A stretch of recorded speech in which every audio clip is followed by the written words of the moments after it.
امام شاہ منرانی جو پچھلی صدی کے سب سے بڑے قاری ان سے بڑا کوئی قاری قرآن نہیں تھا. میں نے بھی بعض قوانین گفتگو میں امریکہ میں پاکستان میں بھی میں ان کا شاگرد رشید یافتہ بھی. میرے محترم بزرگوں اور دوستوں، ویسے نبوت کا پہلا مقصد کیا ہے؟ یتلو علیہم آیاتی، کہ وہ رسول محفل قرات بپا کرے. ابراہیم علیہ السلام نے دعا کی وَيُعَلِّمُهُمُ الْكِتَابَ وَالْحِكْمَةَ، اور کتاب و حکمت سکھائے. ویسے نبوت کا دوسرا معلم، سب سے بڑے معلم کائنات میں زمین پر رسول اللہ صلی اللہ علیہ وسلم.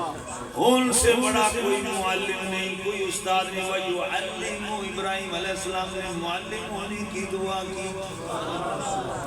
اسی لیے حضور نے فرمایا انما بعثت معلما، مجھے معلم بنا کر بھیجا گیا.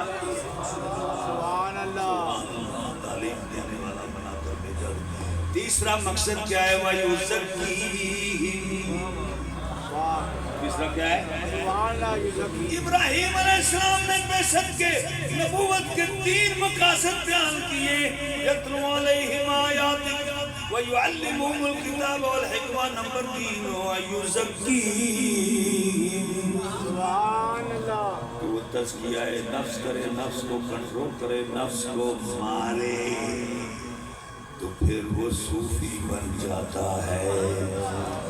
ابراہیم علیہ السلام کی دعا کو اللہ نے قبول کیا. آپ سنتے رہتی ہیں، اللہ نے فرمایا لَقَدْ مَنَّ اللَّهُ عَلَى الْمُؤْمِنِينَ إِذْ بَعَثَ فِيهِمْ رَسُولًا مِّنْ أَنفُسِهِمْ يَتْلُو.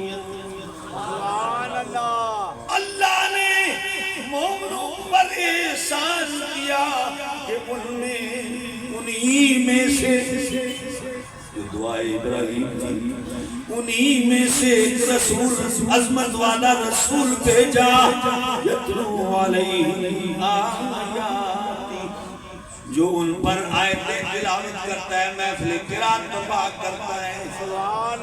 وَيُزَكِّيهِمْ، اور تزکیہ نفس کرتا ہے، ان کی تربیت کر کے صوفی بناتا ہے.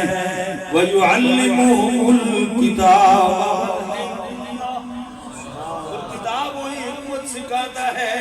وَإِن كَانُوا مِن قَبْلُ لَفِي ضَلَالٍ مُبِينٍ.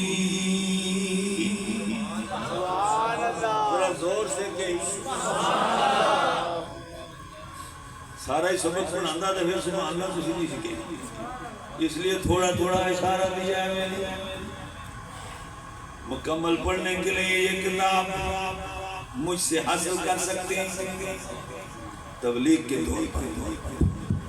میرے محترم بزرگوں اور دوستوں، دعائے ابراہیم قبول ہو گئی. حضور پر نبوت ختم ہو گئی. حضور آخری نبی ہیں. اب تبلیغ کا فریضہ کو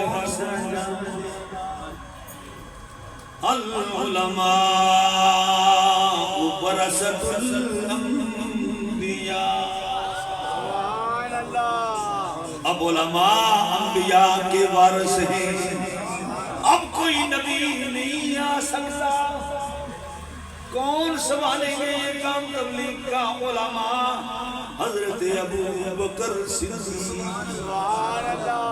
حضرت عمر فاروق، حضرت عثمان غنی، حضرت حیدر قرار باب مدینہ العلم، حضرت عبداللہ ابن مسعود.